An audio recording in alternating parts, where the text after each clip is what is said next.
the Reserve Bank of New Zealand decides what the interest rate is, or they influence what the interest rate is. Retail banks don't necessarily change the interest rate up or down depending on the risk profile of their borrowers.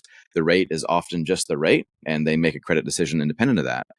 Then we have the loan to valuation ratio restrictions, LVR restrictions, which determines how much of a deposit or how much equity someone needs to be able to buy a home, whether it's their own home or an investment property.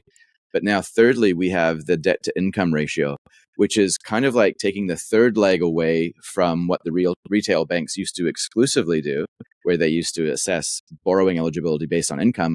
And they're now setting a macro, like an overlay type of regulation on top of the bank's credit decisions to determine that at a certain point, you have to have 6 times or 7 times your income. And that's kind of like the limit is in terms of what you can borrow. So that's been a significant kind of discussion probably over a little while, but it now appears to be becoming more real. And my view is that it's not so much about the impact on the market today in New Zealand, but it's the fact that there's more of a collection or concentration of power occurring, which may lead to further volatility in interest rates in the future.